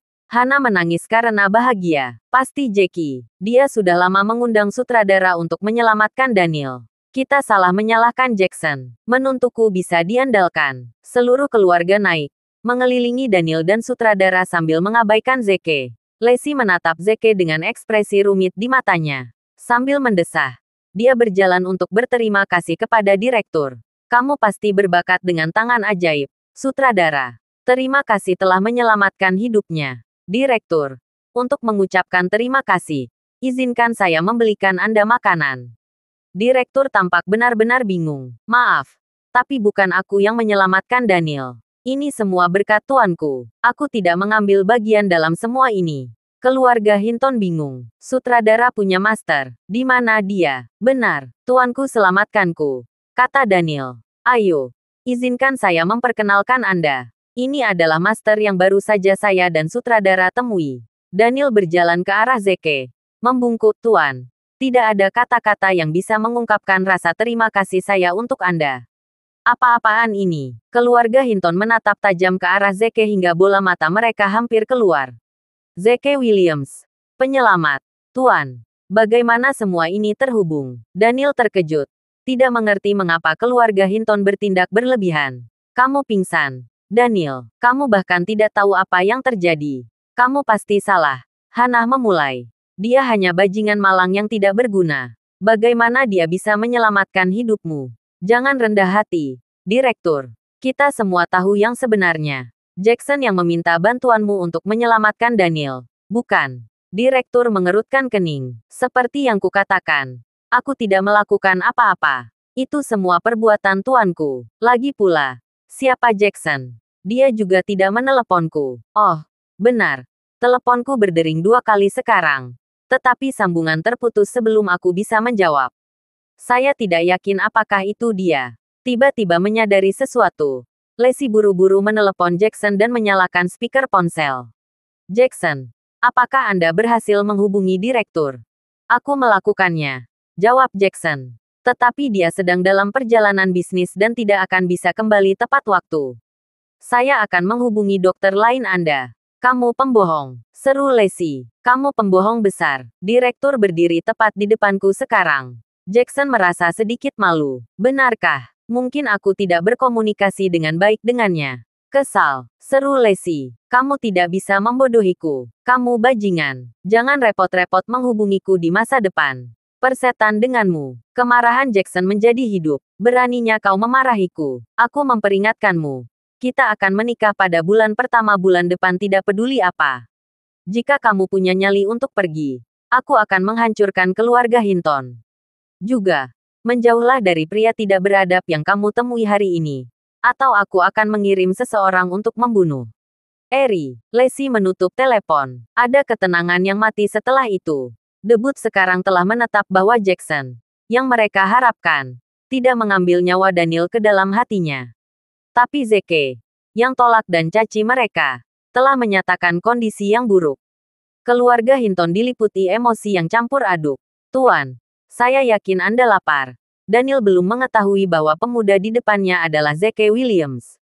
Diam, teriak Hana. Dia tidak berhak menjadi tuanmu. Kamu hanya seorang wanita. Apa yang kamu tahu? Daniel menegur. Aku akan mati hari ini jika bukan karena dia. Buka matamu. Bodoh. Dia Zeke Williams. Orang yang menyebabkan penyakit jantungmu kambuh. Daniel tercengang. Dia tampak seperti akan mengalami serangan jantung lagi. Guru sebenarnya adalah menantu masa depan yang tercela. Mengapa melodrama ini terjadi padaku? Suasana berubah beku. Bahkan sutradara merasa malu pada Daniel. Haha. Sungguh mengejutkan. Saya tidak tahu bahwa guru adalah menantu Anda. Anda pasti diam-diam belajar ilmu kedokteran darinya. Saya pikir Anda pantas menjadi kepala departemen dengan kemampuan Anda. Bersiaplah untuk masuk. Saat itu, berkolaborasi dan berjalan pergi. Tidak berencana untuk ikut campur dalam urusan keluarga mereka. Daniel liar dengan gembira. Dia tidak berharap menjadi kepala departemen dengan mudah. Tetapi memikirkan bahwa dia mendapatkan posisi ini karena Zeke. Dia benar-benar tidak bisa merayakan kemenangannya dengan penuh kemenangan. Bagaimanapun, Jackson adalah menantu yang ideal di hatinya. Emily dan Madeleine berjalan ke arah mereka dari jauh. Sekarang Hinton berada pada tahap kritis. Saya tidak percaya keluarga Hinton tidak akan menyerah, kata Madeleine. Aku ingin keluarga Hinton berlutut dan memohon padaku seperti anjing, jawab Emily. Terutama Zeke Williams. Saya ingin mencabik-cabik wajahnya. Wajahnya masih sakit karena penyelesaian tadi. Namun ketika mereka mendekati keluarga Hinton, mereka langsung tercengang. Daniel benar-benar telah pulih, dan wajahnya memerah. Tidak seperti dia baru saja kembali dari tanah kematian. Apa yang baru saja terjadi? Sepasang ibu dan anak itu merasa sangat kehilangan karena rencana balas dendam mereka sia-sia. Mereka menghela nafas, bersiap untuk pergi. Berdiri di sana, kata Zeke dingin. Siapa yang memberi izin untuk pergi? Emily menembakkan belati ke arahnya. Diam, kamu tidak boleh bicara di sini. Benarkah? Zeke mencibir. Kalau begitu saya kira kepala yang baru, Dr. Hinton, memiliki hak untuk berbicara. Dr. Hinton, bawahan Anda benar-benar tidak profesional menolak menyelamatkan nyawa karena balas dendam pribadi. Mereka bahkan meminta biaya pengobatan 300.000 di depan umum. Apa yang Anda lakukan dengan bawahan seperti itu? Untuk mencelakakan masyarakat. Daniel bingung seketika. Dia tidak tahu apa yang telah dilakukan pasangan ibu dan anak itu sebelumnya. Hana yang pertama bereaksi. Ini saat yang tepat bagi kita untuk membalas dendam. Daniel, teriakannya. Pecat dia sekarang. Aku berlutut dan berbaring di bawahnya sebelum ini. Tapi dia menolak untuk menyelamatkanmu. Dia bahkan meminta kami 300.000. Aku sangat kesal. Kemarahan Daniel berkobar. Keluar dari rumah sakit ini. Madeleine, kamu tidak pantas menjadi dokter. Kurasa kamu tidak hanya memiliki penyakit jantung tetapi juga penyakit otak, kata Madeleine dengan nada menghina. Semua orang tahu bahwa saya memiliki harapan terbaik untuk menjadi kepala departemen. Mengenai Anda, jangan pernah ikut serta. Anda ingin memecat saya. Dalam mimpi Anda, tunggu saja. Ketika saya menjadi kepala, Anda akan menjadi yang pertama. Sebelum dia bisa menyelesaikannya, teleponnya dan telepon Daniel berdering bersamaan. Madeleine secara mengeluarkan ponselnya dan meliriknya. Wajahnya memucat sementara tangan dan kuku. Direktur secara pribadi mengirimkan pemberitahuan di diskusi grup mereka. Daniel Hinton memegang posisi kepala departemen. Tidak mungkin. Bagaimana mungkin? Madeleine meraung histeris. Saya jelas paling pantas menjadi kepala departemen. Hinton, kau pasti menyuap sutradara. Seharusnya. Dasar bajingan. Tunggu saja. Reputasimu akan segera runtuh. Tolong. Daniel bersinar. Saya tidak suka melakukan hal seperti itu. Sebaliknya, beberapa orang tidak jujur. Saya yakin Anda menyuap para pemimpin. Ya. Omong kosong. Madeleine membalas. Jika Anda tidak menyuap direktur, mengapa dia menunjuk Anda sebagai kepala? Yah, Semua berkatmu. Hana menimpali sebelum Daniel bisa berbicara. Terima kasih telah memberikan Zeke. Keterampilan medisnya yang luar biasa menyelamatkan Daniel. Dia bahkan telah menerima direktur sebagai muridnya. Jangankan kepala departemen, jika Daniel ingin menjadi asisten direktur, direktur harus memberikan posisi itu untuk menghormati Zeke. Siapa bilang putriku memungut sampah yang sembarangan? Putriku telah menemukan harta karun. Sayang sekali seseorang tidak mengenali harta ini. Apa-apaan? Emily dan Madeleine memandang Zeke. Sampah yang bahkan tidak bisa membayar 300.000 ini telah menerima direktur sebagai muridnya. Mengapa saya tidak menyadari kemampuan sebelumnya? Tahan, jika saya tidak meminta 300.000 lagi di pesta pernikahan, kepala departemen akan menjadi milik saya. Apakah saya memberikan kesempatan ini sendiri? Madeleine langsung menyesali perbuatannya. Dia seharusnya tidak meminta mahar 300.000 lagi. Apa yang telah hilang darinya sekarang jauh dari 300.000. Emily yang tadi diam, tiba-tiba angkat bicara. Zeke Williams. Aku memberikan kesempatan untuk kembali bersamaku. Pecat Daniel dan jadikan ibuku kepala departemen. Ini kesempatan terakhirmu. Pikirkan baik-baik sebelum menjawab. Emily penuh percaya diri. Nada suaranya dipenuhi dengan kesombongan. Dia sangat yakin Zeke akan kembali seperti Sim jika dia mengalah. Bagaimanapun, dia akan memiliki masa depan yang cerah sekarang karena dia memiliki kartu undangan Marsekal Agung di tangannya. Zeke akan mengendarai koatelnya jika dia kembali bersamanya. Keluarga Hinton tegang. Jika Zeke bisa menjadikan Daniel kepala departemen, dia secara alami bisa memecatnya juga. Zeke tidak bisa menahan tawa. Bertanya-tanya siapa yang memberi keberanian pada Emily untuk mengatakan kata-kata seperti itu. Kenapa dia begitu yakin aku akan memohon untuk kembali bersamanya? Astaga. Ini salahku karena memanjakannya. Saat itu kamu meninggalkan Daniel dalam kesulitan dan memaksa Lacey dan aku untuk berlutut di depanmu. Hubungan 5 tahun kami berakhir. Pergilah sekarang. Jangan mempermalukan dirimu sendiri di sini. Emily terbang ke dalam kemarahan melolong. Zeke Williams. Dasar bajingan yang tidak berperasaan dan tidak tahu terima kasih. Tunggu saja, aku akan memohon padaku, Lacey Hinton. Jangan lupa bahwa sekarang hanya aku yang bisa menjaga bisnismu. Aku bisa berpotensi bangkrut dalam hitungan menit. Juga, begitu kita menghadiri upacara kembali Agung Marsekal Agung 3 hari kemudian, aku akan melenyapkanmu dan keluarga Hinton dari muka bumi. Hana terperanjat. Anda mendapat undangan dari Marsekal Agung. Tentu saja. Emily terkikik. Semua orang terkejut. Emily. Hana terdengar lembut. Ini semua salah Zeke. Balas-balas dendam jika kau mau. Jangan melibatkan keluarga Hinton. Haha, sudah terlambat untuk memohon padaku sekarang. Tersesat saja dan antisipasi kematianmu. Saat itu, dia pergi bersama Madeleine, meninggalkan Hana dengan perasaan sedih. Tenang. Zeke menghibur. Keluarga Clemons hanya akan melayani sebagai pelayan di upacara agung. Jika kalian ingin pergi, aku bisa membawa kalian masuk dan menjadikan kalian VIP. Enyah. Hana meledak. Kamu benar-benar berpikir kamu dewa atau apa? Apakah kamu mencoba menghancurkan keluargaku? Jika kamu benar-benar ingin baik pada Lacey, menjauhlah darinya. Kamu baru saja mendengarkan. Keluarga Hamilton dan Emily ingin Lacey bangkrut karenamu. Kedua keluarga mereka mendapat undangan dari Great Marshal. Status mereka sangat buruk. Dan hanya masalah waktu sebelum mereka menghancurkan keluarga Hinton. Daniel tidak mengucapkan kata pun. Meskipun dia memahami keterampilan medis Zeke, dia tidak bisa melihat keluarga Hinton dihancurkan. Saat itu ketika Lacey setuju untuk menikah denganku, kata Zeke dengan sungguh-sungguh, aku sudah memutuskan untuk menanggung segalanya untuknya. Aku tidak peduli dengan keluarga Hamilton. Untuk kartu undangannya, jika Lacey menginginkannya, aku bisa menjadi VIP dari upacara Grand Comeback. Kamu benar-benar tahu cara berbicara besar, bukan? Hana menegur. Singkatnya, masukkan itu ke dalam pipamu dan hisaplah kecuali jika kamu benar-benar dapat membawa kami ke upacara kembali Agung Marsekal besar. Keluarga Jeremy dan Scott juga ikut campur, memberikan nasihat kepada Lacey yang tidak pernah dimintanya. Uang adalah raja dalam masyarakat. Tidak peduli seberapa bagus keterampilan medisnya, mampukah dia memberi makan? Zeke tidak bisa diandalkan. Dia terlalu ambisius. Dia bahkan tidak bisa membayar mahar 300.000. Kamu pikir kamu bisa menjadi VIP di upacara kembali agung? Tetap saja. Jackson adalah yang terbaik untukmu. Dengarkan Paman Jeremimu. Bukannya kami menyakitimu. Jika aku mendengarkan kalian berdua dan menunggu Jackson menyelamatkan ayahku. Ayahku pasti sudah meninggal sekarang. Bantah Lacey. Mereka dibuat oleh kalimat itu.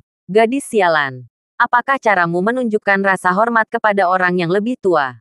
Jeremy memarahi. Wajahnya merah. Hana dengan cepat tingkat menengahi. Jangan khawatir. Aku akan berbicara dengan baik di dekatnya ketika kita sampai di rumah. Kita akan bergerak dulu. Daniel menghela napas.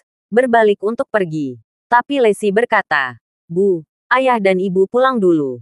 Aku harus pergi ke pabrik nanti. Hana mengangguk dan pergi bersama keluarga Hinton. Kau baru saja mendengarnya.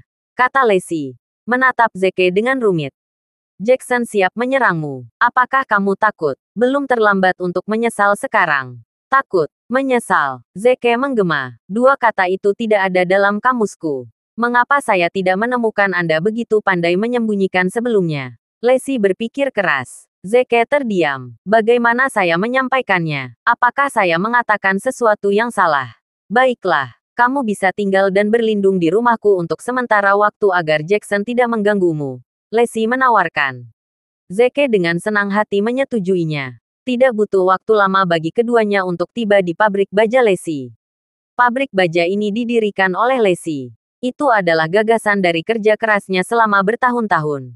Bisnis pabrik baja terbesar dan paling dapat diandalkan berasal dari Hamilton Construction, tempat Emily bekerja.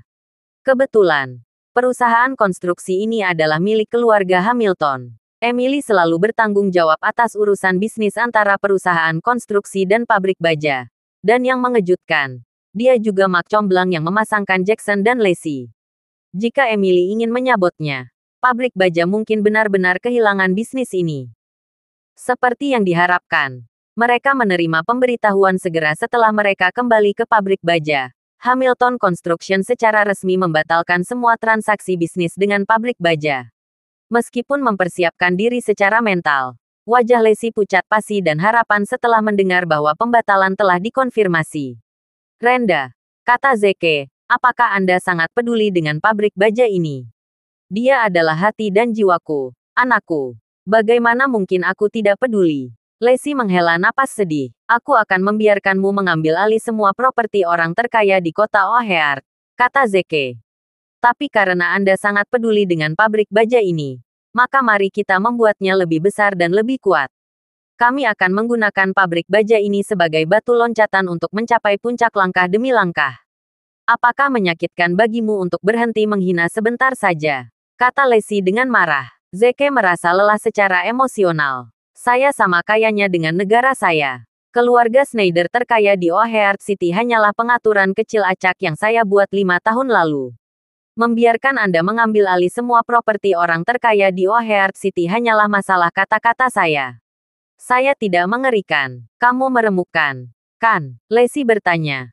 Lalu menyarankan, mengapa Anda tidak bekerja sebagai wiraniaga dengan saya sementara? Saya akan membayar Anda dengan tarif tertinggi. Meskipun, pabrik baja itu mungkin tidak akan bertahan lama setelah kehilangan pesanan Hamilton Construction. Zeke mengangguk. Oke, jangan khawatir. Lacey, aku akan membuatkanmu pesanan besar besok. Jika orang luar tahu bahwa Marshal Angkatan Bersenjata bekerja sebagai penjual kecil di pabrik kecil ini, rahang mereka pasti akan jatuh. Lacey memandang Zeke dengan perasaan campur aduk di matanya. Dia lagi. Tepat setelah tengah malam, telepon Zeke berdering tepat pada waktunya. Pesan teks yang tak terhitung jumlahnya mengalir masuk. Teleponnya berdering tanpa henti. Zeke mengangkat teleponnya dan tersenyum kecil. Dia menerima banyak ucapan selamat dari kepala berbagai konsorsium, termasuk orang kaya yang rela menyerahkan kekayaan mereka, berharap dia akan menyelamatkan hidup mereka. Zeke mengabaikannya tetapi menemukan salah satu pesan yang paling tidak penting. Itu adalah pesan dari orang terkaya di O'Hare City, Evan Schneider. Pak, kapan Anda akan mengambil alih properti keluarga Schneider? Kapan saya akan mengambil alih properti keluarga Schneider? Zeke menjawab. Dapatkan semua pabrik baja di kota O'Hare, kecuali milik Lacey Hinton. Karena Hamilton Construction tidak lagi mengizinkan Lacey untuk memasok baja kepada mereka, Saya akan memotong semua pasokan dari setiap pabrik baja di kota O'Hare. Pergi keluar kota untuk mencari perbekalan. Lalu aku akan mendapatkan setiap pabrik baja di seluruh negeri. Keesokan harinya, Zeke hanya mandi dan keluar dari kamarnya. Matahari bersinar tepat dan angin sepoi-sepoi menerpa wajahnya. Sosok centil berdiri di bawah pohon persik, dikelilingi oleh suasana melankolis. Jantung Zeke berdebar-debar melihat pemandangan yang menakjubkan itu, dan dia tidak tega mengganggunya. Lacey mengerutkan kening saat dia menelepon. Nada suaranya memenuhi permohonan. Tuan Lewis, mohon diterima kembali kerjasamanya. Kita bisa mendiskusikannya lagi. Apa maksudmu tidak ada yang perlu didiskusikan? Menutup telepon. Dia memutar nomor lain karena dia tidak bisa pasrah dengan hasilnya. Tuan Gray, setelah banyak pertimbangan, saya setuju dengan akuisisi pabrik baja Anda. Tapi bisakah Anda menaikkan harganya sedikit? Apa? Kamu ingin menurunkannya? Bukankah itu terlalu berlebihan? Menutup telepon lagi. Dia tampak lebih tertekan. Baru saat itulah dia melihat Zeke berdiri di samping. Dia tersenyum pahit. Beberapa mitra bisnis terakhir menelepon sekarang untuk memberitahu kami bahwa mereka memutuskan hubungan dengan pabrik baja. Saya menduga Emily dan Jackson berada di balik ini. Pabrik baja mungkin harus ditutup hari ini. Zeke tersenyum. Meskipun kamu terlihat cantik ketika kamu tertekan, itu menghancurkan hatiku. Jangan khawatir, Emily akan datang dan memintamu untuk bekerja sama dengannya. Juga, aku akan menjalankan bisnis besarmu hari ini. Pada saat itu, dia berbalik dan pergi. Melihat sosoknya yang pergi, Lacey merasa geli. Orang ini pandai dalam segala hal, tetapi kesombongannya tidak bisa dipuji. Tidak lama setelah Zeke pergi, sebuah BMW tiba-tiba berhenti di depan pabrik. Emily turun dari mobil sambil mengejek. Berjemur di bawah sinar matahari sekarang. Ya. Betapa santainya. Perusahaan saya tidak lagi membutuhkan pasokan dari Anda. Jadi bayar kami kembali sekarang. Jika Anda tidak dapat membayar kami hari ini, haha, saya hanya dapat menyusahkan Anda untuk menggadaikan pabrik kepada kami. Anda kemudian dapat menikmati hidup Anda di penjara. Lacey bisa merasakan hawa dingin menjalar di sekujur tubuhnya. Aku ditakdirkan. Pabrik selalu beroperasi dalam utang. Bagaimana saya harus membayar mereka kembali? Pabrik tidak hanya akan ditutup, tetapi bahkan hukuman penjara pun tidak dapat dihindarkan. Schneider Group, kantor Evan Schneider. Meskipun menjadi orang terkaya di O'Hare City, Evan seperti pelayan sebelum Zeke. Dia tidak berani bernapas atau bahkan menatap matanya. Jika Zeke dapat dengan mudah menyatukan orang-orang terkaya di kota O'Hare, dia juga dapat menghancurkannya hanya dengan menjentikkan jarinya. Kekuatan pria ini berada di luar imajinasinya. Tuan Williams, kata Evan hati-hati. Saya telah memperoleh setiap pabrik baja di O'Hare City sesuai instruksi Anda. Saya ingin tahu apa rencana Anda untuk mendapatkan pabrik baja ini. Tolong beritahu saya agar saya bisa mengaturnya. Zeke menarik napas dalam-dalam. Jangan memasok apapun ke keluarga Hamilton melalui pabrik baja ini. Juga, semua pesanan baja dari keluarga Schneider akan diberikan kepada Lacey Hinton mulai sekarang. Evan mengangguk cepat. Dicatat. Pak, apakah Anda memiliki hubungan bisnis dengan Hamilton Construction? Zeke bertanya tiba-tiba. Keluarga Hamilton menangani salah satu proyek konstruksi kami. Jawab Evan. Tapi proyeknya sudah lewat 2 hari dan belum selesai. Dalam konstruksi industri, adalah hal yang umum untuk terlambat 1,5 tahun. Apalagi 2 hari. Kirim surat pengacara kepada keluarga Hamilton. Jika mereka tidak dapat menyelesaikan proyek hari ini, mereka akan menghadapi bencana di penjara, kata Zeke. Evan mengangguk tanpa henti. Ya Pak, omong-omong.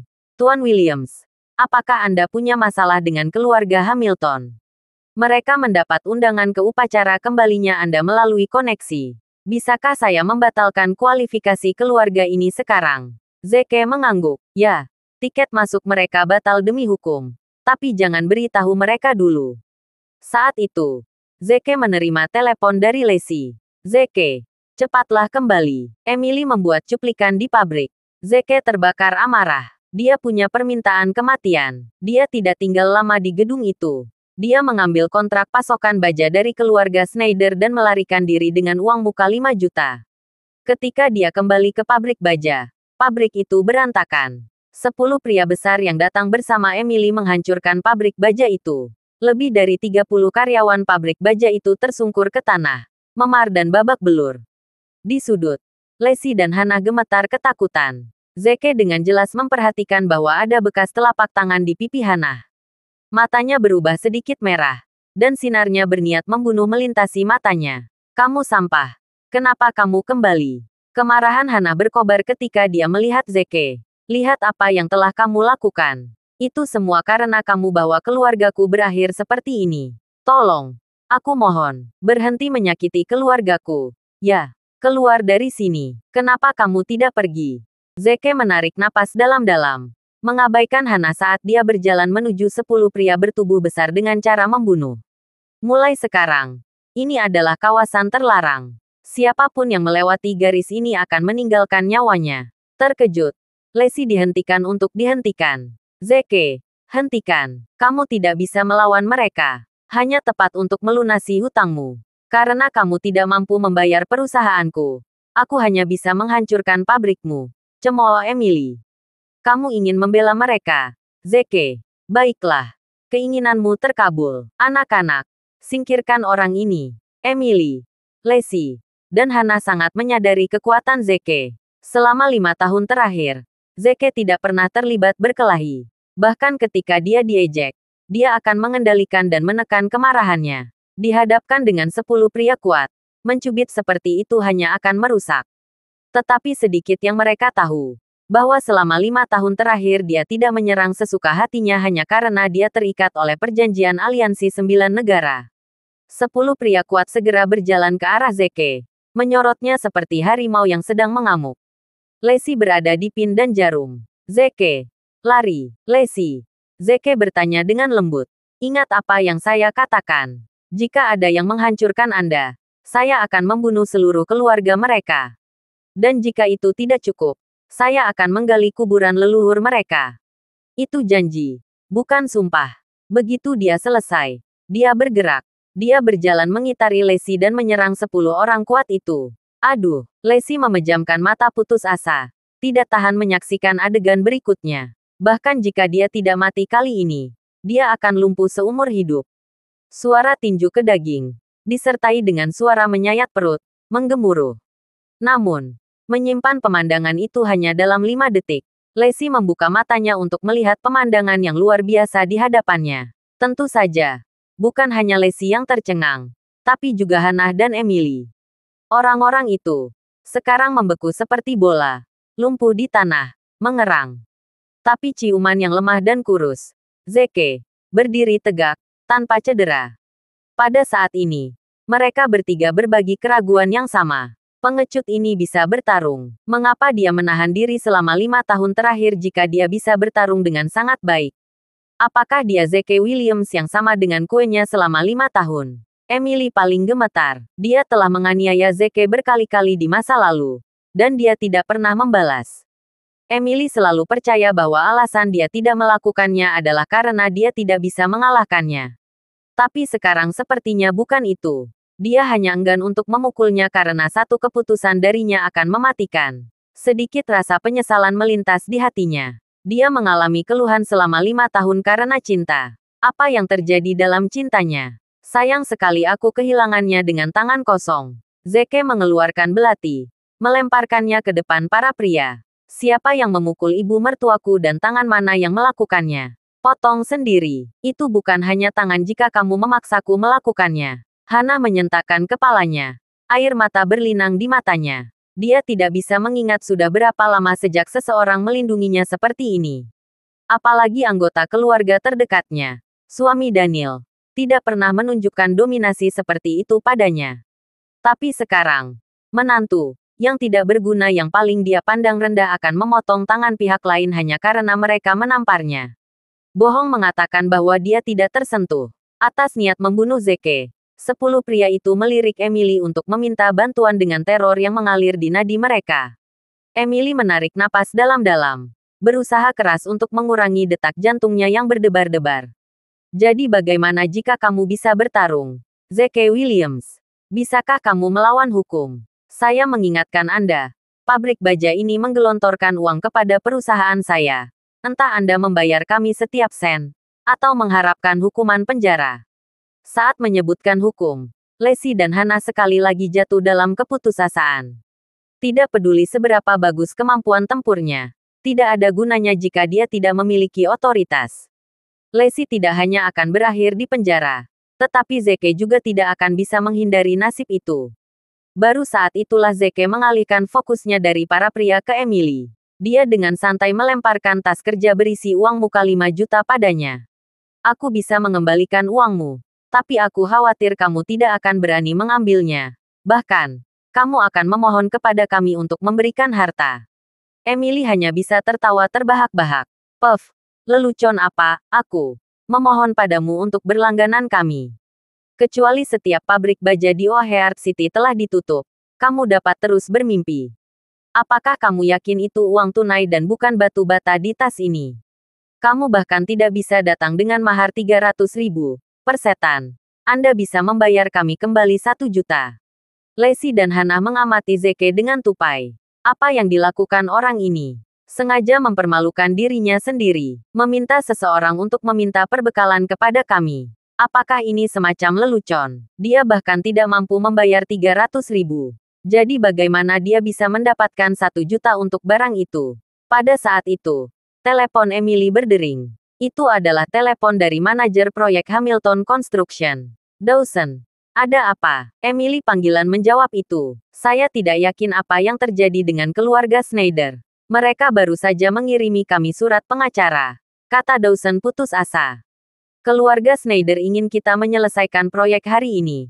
Atau mereka akan menemui kita di pengadilan. Saya membutuhkan baja dalam jumlah besar. Jadi cepatlah dan beli 1 batch. Lalu kirimkan kepada kami. Tidak masalah, jawab Emily segera. Setelah menutup telepon, Emily segera menelepon pemasok baja. Berburu. Cepat kirimi kami sekelompok baja. Apa? Pabrik bajamu sudah dibeli? Oke. Aku tutup. Emily menutup telepon dan menelepon pemasok lain. Floyd. Aku memberi kesempatan untuk menjadi kaya. Aku berencana membeli baja darimu. Apa? Sudah terlambat. Pabrik bajamu juga diakuisisi. Apa-apaan ini? Setelah itu, dia membuat 3-4 panggilan lagi ke pabrik baja lainnya. Namun, dia menerima jawaban yang sama. Pabrik baja kami diakuisisi tadi malam, hanya itu yang dia dapatkan sebagai balasannya. Hal ini membuat Emily cemas. Dia dengan cepat meminta seseorang untuk menyelidiki orang di balik akuisisi ini. Tapi jawaban yang dia terima membawa ke ambang gangguan mental. Pihak lain mengirim perantara untuk membahas akuisisi. Tidak ada yang tahu pembelinya. Di mana lagi saya dapat membeli baja jika saya tidak dapat menghubungi pemilik sebenarnya dari pabrik baja ini? Saat itu, manajer proyek menelepon lagi. Clemons, di mana bajanya? Aku mengingatkan kamu. Jika kita tidak bisa menyelesaikan proyek keluarga Schneider hari ini, perusahaan konstruksi kita akan selesai. Kamu bertanggung jawab jika keluarga Schneider menanyai kita. Emily memucat. Napasnya terhenti. Tenang, Dawson. Aku akan memikirkan sesuatu. Setelah menutup telepon, Emily jatuh pada Lacey. Apakah pabrik baja Anda diakuisisi? Lacey menggelengkan kepalanya. Seseorang ingin mencapai 2 hari yang lalu. Tapi aku tidak setuju. Yah, sialnya kamu, dengus Emily. Mari kita lanjutkan kolaborasi kita. Kirimkan saya setumpuk baja segera. Lacey tiba-tiba merasakan kegembiraan yang meluap-luap. Tidak menyangka akan menghadapi badai seperti ini. Apakah kamu lupa apa yang aku katakan tadi? Zeke tiba-tiba berbicara ketika Lacey hampir setuju. Izinkan aku memberi petunjuk. Aku bilang aku akan meminta pengadaan pada kami. Begitu dia berbicara, Lacey dan Emily segera menyadari bahwa masalahnya tidak benar. Zeke berbicara omong kosong sombong tentang Emily memohon mereka untuk melanjutkan kolaborasi. Dan saat berikutnya, setiap pabrik baja di kota itu diakuisisi, dan kekurangan pasokan perusahaannya. Apakah Zeke melakukan ini? Itu tidak mungkin. Bagaimana dia bisa mendapatkan setiap pabrik baja di kota ketika dia bahkan tidak bisa mendapatkan 300.000? Mungkinkah itu hanya kebetulan? Tapi kebetulan ini hanya sulit dijelaskan. Emily menenangkan pikiran dan perasaannya. Kamu ingin menguasai lapangan. Bermimpilah. Jangan lupa bahwa jika kamu menolak untuk berkolaborasi, kalian harus memberi kami pengembalian dana. Setahu saya, pabrik baja telah beroperasi dalam hutang. Jadi bagaimana kabarmu? Akan membayar kita kembali. Membusuk saja di penjara jika kamu tidak bisa. Zeke melirik tugas kerja. Buka pembelinya. Emily melihat tugas kerja. Lalu Zeke tiba-tiba menjadi sedikit berkecil hati. Sampah ini tidak mungkin mencapai 1 juta. Bukan. Dia membuka koper dengan gentar. Uang. Tas kerja diisi dengan catatan dari setiap warna. Harus ada setidaknya 5 juta di dalam. Apa yang sedang terjadi? Lacey tercengang saat Emily gemetar sampai ke sol sepatunya. Dia benar-benar mendapat 5 juta. Emily berada di ambang kehancuran. Jika 5 juta ini benar-benar milik Zeke, apakah itu berarti aku baru saja kehilangan harta karun dengan diterima sendiri? Dan harta ini diambil oleh Lacey. Dia tidak pernah menyesali apapun yang begitu banyak. Ambil uangnya dan keluar, kata Zeke dingin. Hannah, yang terkejut, kembali sadar saat dia mengangkutnya menuju tugas kerja itu. Tidak, kamu tidak bisa mengambilnya. Kami hanya menghabiskan 1 juta di sana. Dan setidaknya ada 5 juta di sini. Pergi. Emily menggenggam tas itu erat-erat di tangannya. Tidak ada dari kalian yang memenuhi syarat untuk menyentuh uang ini selain aku. Zeke tampak terkejut. Wanita ini tidak akan begitu berani untuk mencoba dan kembali bersama untuk 5 juta. Bukan. Memang benar. Emily memiliki pemikiran itu di benaknya. Tentu saja. Hanya jika dia berhasil mengetahui apakah uang itu milik Zeke. Zeke Williams. Akulah yang tetap berada di sisimu saat kamu berada di titik terendah. Suara Emily bergetar. Kamu akan mencampakkanku sekarang karena kamu kaya. Tidak mungkin. Zeke menghela nafas. Lalu apakah kamu ingin kembali bersamaku? Ya. Saya bersedia. Emily sangat senang. Dengan 5 juta ini. Kamu layak untukku. Bagus. Ayo daftarkan pernikahan kita sekarang. Kata Zeke. Benar. Apakah Anda membawa uang tunai? Saya tidak membawa uang sekarang. Saya pikir biayanya sekitar $10 untuk mendapatkan sertifikat itu. Maksud kamu apa? Emily tercengang. Bukankah ada 5 juta di sini? Uang ini bukan milikku. Padahal, aku sangat miskin, belum sarapan. Kata Zeke. Uang itu bukan milikmu. Kamu terlalu miskin untuk membeli sarapan. Emily bergemuruh dengan dia. Kamu masih bajingan yang sama. Yah, apa yang aku katakan? Bagaimana kamu bisa mendapatkan 5 juta ketika kamu bahkan tidak mampu membayar kami 300.000 lagi? Kamu ingin menikah denganku. Bahkan jika Anda bangkrut. Anda ingin. Zeke menggelengkan kepalanya sedikit. Mengapa saya tidak menyadari bahwa Emily sangat sombong sebelumnya? Uang itu bukan milikmu. Lalu dari mana kamu mendapatkan uang 5 juta ini? Tanya Lacey penasaran. Zeke tampil secara misterius. Apakah kamu lupa identitasku? Bukankah Anda seorang wiraniaga di pabrik kami? Apa panjangnya dengan 5 juta? Puff. Emily tertawa. Betapa tak tahu malunya Anda. Seorang penjual yang menyebalkan di sebuah pabrik kecil. Untuk meminta saya menikah dengan Anda. Sungguh lelucon. Mengetahui bahwa Zeke lebih rendah darinya. Emily merasa sedikit lega. Ini adalah pesanan yang saya terima untuk pabrik kami hari ini. Kata Zeke. Menyerahkan kontrak kepada Lacey. 5 juta ini adalah uang muka. Apa? Lacey menerima kontrak itu dengan bingung. Seberapa besar pesanan ini untuk memberi kami uang muka 5 juta? Setelah membaca kontrak, Lacey menangis karena gembira. Pabrik baja penyelamatan. Bu. Pabrik baja penyelamatan. Kita tidak harus bangkrut. Tidak mungkin. Emily berlari dengan panik. Merebut kontrak itu. Setelah membacanya, matanya menjadi merah. 100 juta. Zeke benar-benar mendapatkan kesepakatan 100 juta dari keluarga Schneider. Keluarga terkaya di kota O'Hare. Untuk 100 juta. Laba bersih setidaknya 10 juta. Itu 10 juta. Zeke adalah multi-jutawan. Emily mengalami demoralisasi setelah dipukul dengan beberapa pukulan. Zeke Williams. Teriakannya. Kamu baru saja menipuku. Zeke mengangkat bahu. Aku tidak menipumu. Aku hanya seorang penjual kecil. Pesanan ini milik Lacey. Dan tidak ada lengkap denganku. Aku tidak peduli. Teriak Emily histeris. Ayo menikah. Zeke, ayo daftarkan pernikahan kita sekarang. Beri aku perintah ini. Aku bahkan bisa mengajakmu menghadiri upacara kembali Agung Marsekal Agung. Jika perintah ini diberikan kepadanya, dia bisa mendapatkan komisi 10 juta.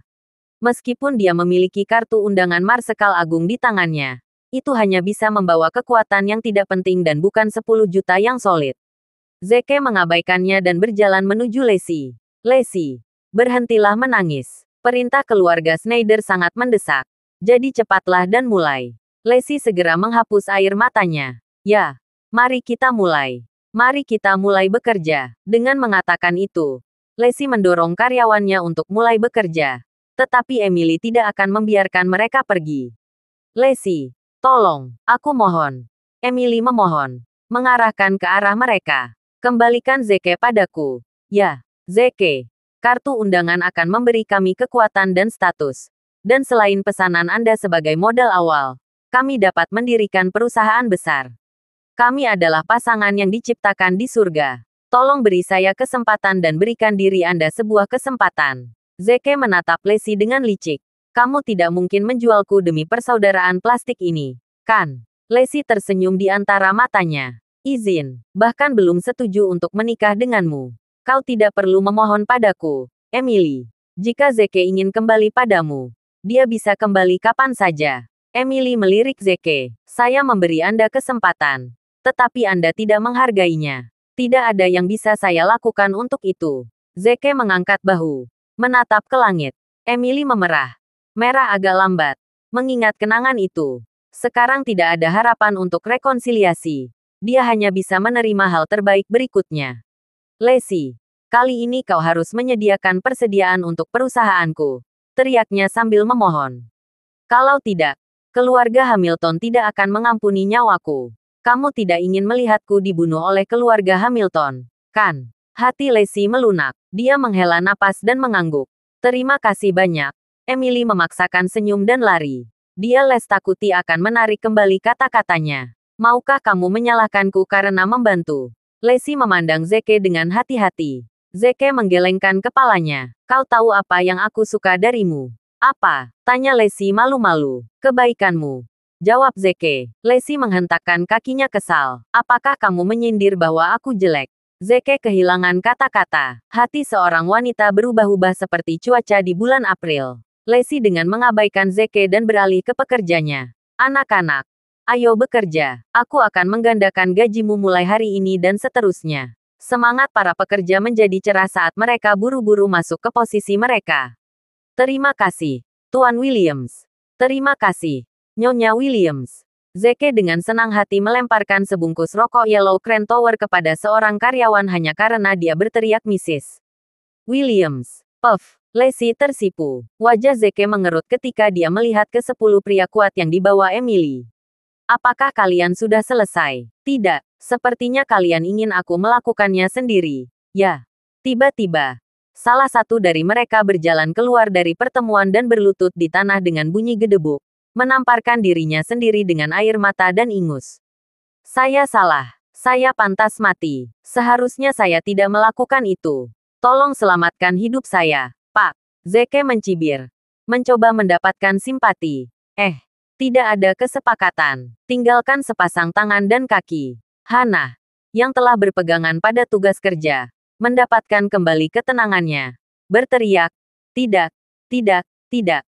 Jangan, biarkan saja dia menamparkan dirinya sendiri 100 kali. Jangan ambil anggota tubuhnya. Hannah hanyalah seorang ibu rumah tangga biasa. Bagaimana dia bisa tahan melihat pemandangan mengerikan itu? Yah. Tidakkah kamu akan berterima kasih kepada ibu mertuaku?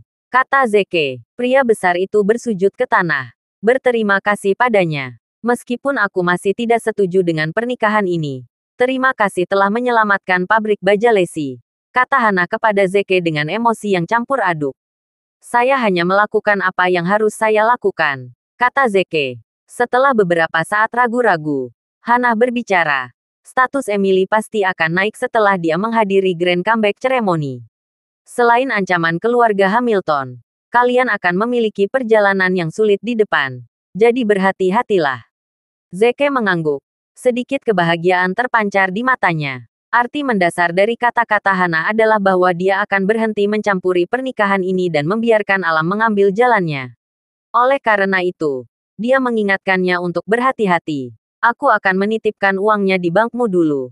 Kalau kau membutuhkannya. kata Hana sambil mengetuk tas kerja. Tiba-tiba teringat sesuatu. Zeke buru-buru mengeluarkan kartu bank ungu dari sakunya.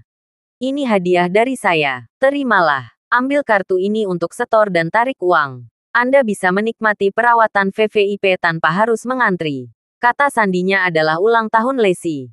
Kartu bank ungu ini, yang disebut Bauhinia Royal Card, dibatasi hingga 99 eksemplar di seluruh dunia. Hanya keluarga bangsawan dan elit yang layak memilikinya. Dan mereka dapat menghabiskan 100 juta cerukan. Lacey memberikan kartu itu sekali lagi. Matanya berbinar. Kartu itu tampak familiar. Seolah-olah dia pernah melihatnya di TV sebelumnya. Tapi dia tidak bisa mengingat detailnya. Hana tidak terlalu memberi isyarat. Dan memperlakukannya seperti kartu VIP biasa. Dia mengambil kartu itu dan pergi. Begitu dia pergi, deretan mobil pribadi hitam berhenti di depan pabrik baja dengan sekelompok pria berjas berjalan mendekat. Oh tidak. Lacey menelan ludah.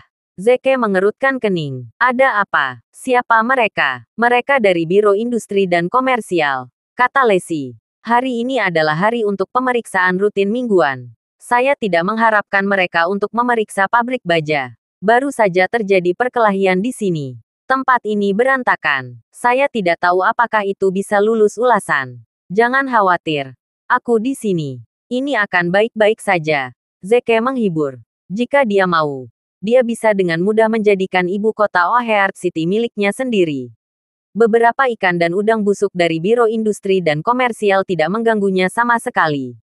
Tanpa komentar, Lacey mengeluh saat dia secara pribadi menyambut pihak lain. Karena Zeke tidak memiliki izin, dia pergi ke kamar mandi dan merokok.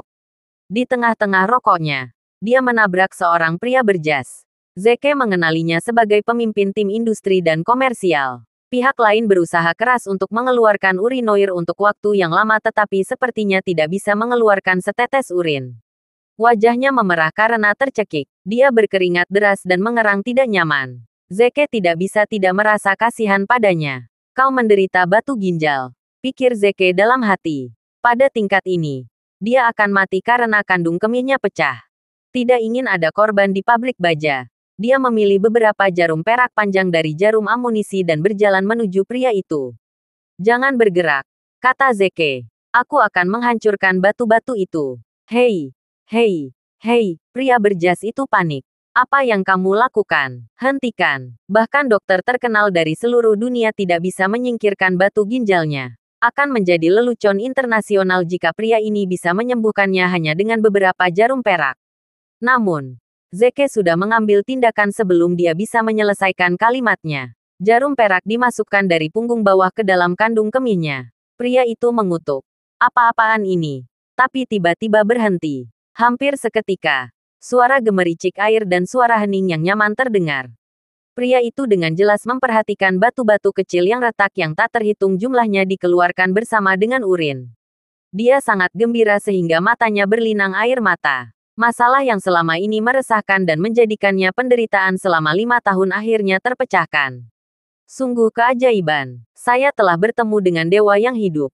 Pria itu sangat senang sehingga dia ingin memegang tangan Zeke. Tidak menyadari bahwa dia telah mengencingi tangannya. Zeke memarahi. Cuci tanganmu. Pria itu tersenyum canggung. Mengeluarkan kartu nama. Senang bertemu denganmu, Dokter Ilahi. Terimalah kartu namaku. Saya Liam George, Direktur Biro Industri dan Komersial. Jika Anda ingin mengatakan sesuatu, silakan. Zeke tidak menjawab tetapi melihat logo kepala serigala di pergelangan tangan. Kamu adalah bawahan Blackie. Mata Liam terpejam. Tangannya gemetar.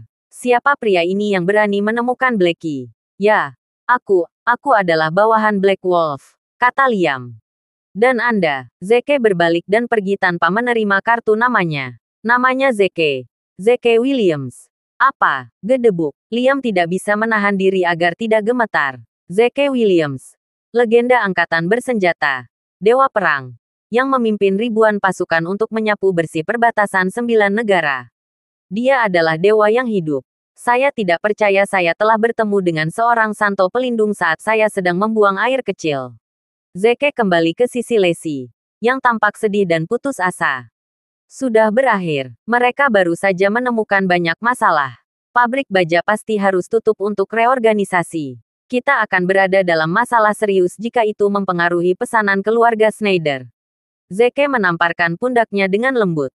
Tenang, kami tidak akan melakukannya. Kamu tidak perlu menghiburku. Lacey menghela napas. Saya telah berjanji dengan mereka selama lebih dari 5 tahun. Saya sangat menyadari gaya mereka dalam melakukan sesuatu. Pada saat ini, Liam keluar dari kamar kecil. Dia memberi isyarat kepada bawahannya, yang kemudian buru-buru berkumpul di sekitarnya. Dia dengan singkat mengucapkan beberapa patah kata kepada mereka, lalu membawa mereka ke dalam mobil dan pergi. Lacey ternganga kaget. Kenapa mereka pergi? Itu tidak biasa. Kemudian, tiba-tiba teringat sesuatu. Dia mengamati Zeke dari atas ke bawah. Apakah kamu tidak akan menjelaskan apapun padaku? Menjelaskan apa? Zeke bertanya. Misalnya, bagaimana Anda tahu bahwa seseorang telah memperoleh setiap pabrik baja di kota, memotong pasokan Emily dan bahwa dia akan meminta kami untuk pasokan? Tanya Lacey. Dan, bagaimana keluarga Schneider yang prospeknya bisa tertarik dengan pabrik kecil kami dan memberi kami pesanan yang begitu besar? Juga, kamu mengatakan bahwa orang-orang dari Biro Industri dan Perdagangan tidak akan menyusahkan kita. Dan lihat, mereka benar-benar pergi. Tenang, kata Zeke santai. Saya adalah orang yang memperoleh setiap pabrik baja di kota dan mencegah mereka memasok ke Emily. Sedangkan keluarga Schneider, itu hanya sesuatu yang kecil yang saya dirikan di O'Hare City. Properti keluarga Schneider adalah milik saya. Dan orang-orang dari Biro Industri dan Perdagangan. Mereka bahkan tidak setitik debu di mataku. Lacey kelelahan secara mental. Menawarkan Anda melakukan sesuatu tentang keberanian Anda. Zeke tercengang. Apa yang terjadi dengan kepercayaan di antara orang-orang? Sementara itu, Emily tiba di kantor Jackson dengan perut penuh amarah. Setelah menjelaskan seluk-beluk apa yang sebenarnya terjadi, Jackson menjadi balistik. Kamu sampah. Emily, tahu kamu, bagaimana kamu bisa memperluas masalah sederhana ini? Padahal, apa yang terjadi hari ini semua sudah direncanakan oleh Jackson. Dia telah mengirim Emily ke pabrik baja Lacey untuk mengancamnya dengan kebangkrutannya. Dengan demikian, Lacey akan meminta balasannya. Dan kemudian dia bisa mengancamnya dengan kontrak pernikahan. Namun, dia tidak menyangka Emily memainkan kartu bagus ini dengan sangat buruk. Emily merasa sedih. Lagi pula, bukan salahnya jika rencana itu gagal. Dia hanya bisa menyalahkan orang yang diam-diam membeli setiap pabrik baja di kota dan berhenti memasok ke keluarga Hamilton. Namun, dia tidak berani mengungkapkan pikiran batinnya. Jackson, kurasa lebih tepat kau urus ini dan pisahkan sendiri. Zeke Williams tidak berhak menuntut wanitamu. Dia hanya seorang sim. Williams. Bajingan itu. Dengus Jackson. Ini bukan giliranku untuk menyerang. Phoebe.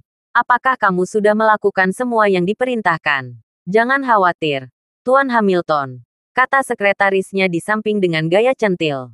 Saya telah mengikuti instruksi Anda dan menjadikan menantu Jeremy sebagai kepala seksi Biro Industri dan Perdagangan. Jackson tersenyum puas. Sepengetahuannya, keluarga Lacey takut pada Jeremy. Mereka mematuhinya. Jika Jeremy angkat bicara dan memaksa Lacey untuk menikah dengannya, kemungkinan besar Lacey akan setuju. Oleh karena itu, dia telah membuat kesepakatan dengan Jeremy. Karena ketidakseimbangan menjadikan menantu Jeremy sebagai kepala seksi Biro Industri dan Perdagangan, Jeremy akan memaksa Lacey untuk bertunangan dengannya malam ini. Dan jika Lacey tidak menyetujuinya, Jeremy akan membiarkan menantunya merebut pabrik baja Lacey. Rencana untuk malam ini sangat mudah. Itu adalah malam ketika Lacey mendapat telepon dari Jeremy. Menantu Jeremy telah menjadi kepala bagian Biro Industri dan Perdagangan. Dan mereka telah mengundangnya dan Zeke ke pesta perayaan. Mendengar itu, mata Lacey berbinar. Dia dengan cepat menerima undangan itu. Menutup telepon. Dia berkata kepada Zeke secara misterius. Saya akhirnya tahu mengapa pabrik baja tidak dimintai pertanggungjawaban oleh tim industri dan perdagangan hari ini. Mengapa? Zeke bertanya. Menantu paman Jeremy menjadi kepala bagian Biro Industri dan Perdagangan. Pasti karena dia tidak menyelidiki lebih dalam hari ini. Zeke tetap diam. Direktur Biro Industri dan Perdagangan, Liam George, secara pribadi melangkah maju hari ini. Mengapa dia melakukan apa yang dia lakukan hari ini hanya untuk kepala seksi? Karena dia bersyukur atas kebaikanku dalam menyembuhkan penyakitnya. Dia melepaskanmu hari ini. Ayo pergi ke pesta perayaan. Aku ingin berterima kasih pada Paman Jeremy dan keluarganya dengan benar, kata Lacey. Zeke mengerutkan kening. Pamanmu juga mengundangku. Lacey mengangguk. Ya, dia memaksamu untuk hadir. Zeke berdoa. Mengapa Jeremy berinisiatif mengundangku padahal selama ini dia tidak menyetujui pernikahanku dengan Lacey? Tampaknya pesta perayaan ini adalah jebakan. Kuharap mereka tidak mengincarku kali ini. Pikir Zeke dalam hati. Jika tidak, saya tidak keberatan mengusir mereka dari negara ini. Jeremy telah menantangnya berkali-kali. Zeke telah kehilangan kesabarannya. Sebagai tindakan pencegahan, Zeke diam-diam mengirim pesan ke Lone Wolf. Terima kasih sudah mendengarkan. Novel cerita Marsekal Agun. Sampai jumpa di novel selanjutnya.